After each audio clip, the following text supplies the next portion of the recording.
Hello and welcome to Books and Landscape. And I'm not doing a book reading this time. I'm trying to reset the channel to something that will be meaningful and that I can work with going forward. One of the things that people say is that you should pick a genre to talk about.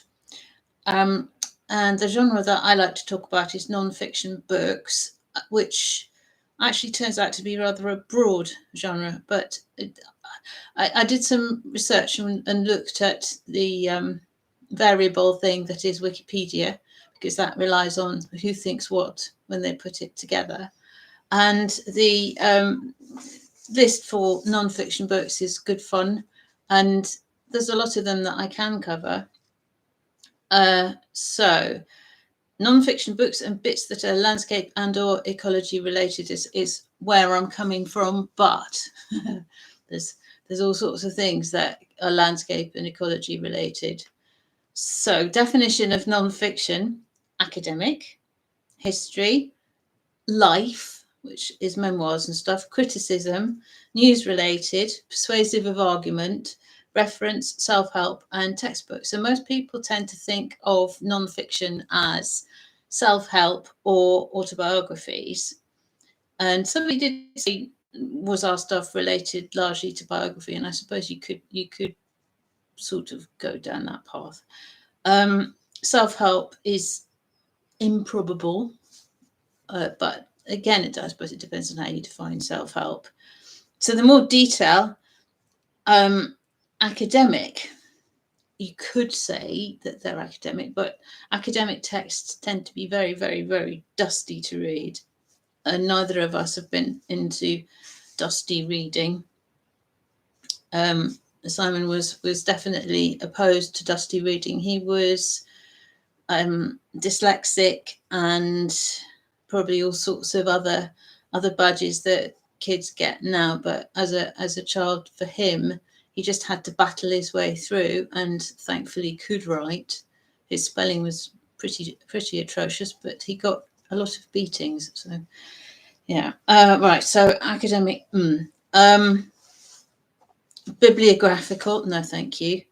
Biographies, yes. Quite a lot of Simon's stuff has been memoir related, and the first book that we published was my grandfather's autobiography, and there's the biographical memoir for Dr. Francis Rose that will be hopefully coming out next year. It's the book after the one I'm working on that I need to get put together in Simon's memory. Yeah, but misery, no, thank you. So you're not going to find any miserable journeys coming from me or talking about it, because what I want to do is make people smile as much as possible and think positively as much as possible, because that's a boon to mental health. We all have troubled times, but getting too indulgent in them, other people can do that and pull it off. What I want to do is pull off more entertainment and warmth, and leave the dark side to other people.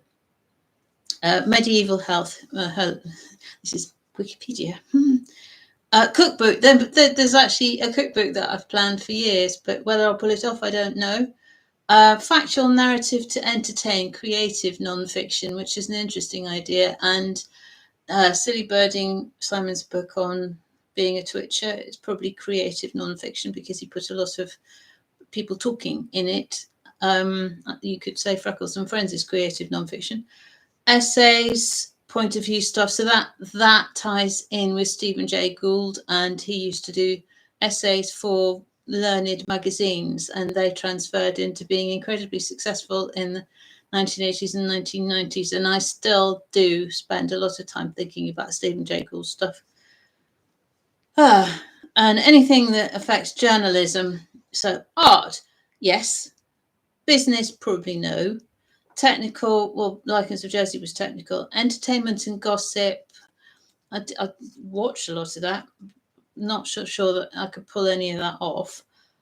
Environment, of course. Fashion, no.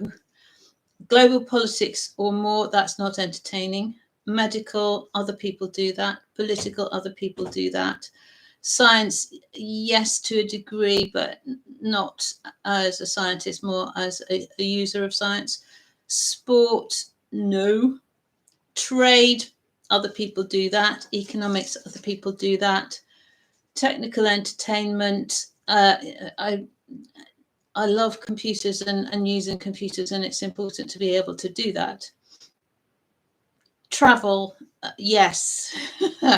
So there's history, yes. Diaries, maybe. True crime, no.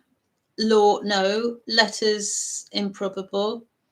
Philosophy, it underpins it. My philosophy is rooted in Douglas Adams and the Hitchhiker's Guide to the Galaxy. There was a huge amount of really valuable philosophy and empathy lurking in there, and it's not just silly sci-fi stuff. There's a huge amount of sound input into it. When I'm working on the Churches of the South Downs National Park book, sitting in their landscape, so it's all to do with the outside of churches, that is, I'm not dealing with the religious side, I'm dealing with the people who have created the churches in certain circumstances, some of the individuals involved, as well as history and some ecology. So yeah, so that's sort of an introduction to the niche that I'm aiming for, hopefully. And the journey should hopefully be one I can share. So thank you for watching.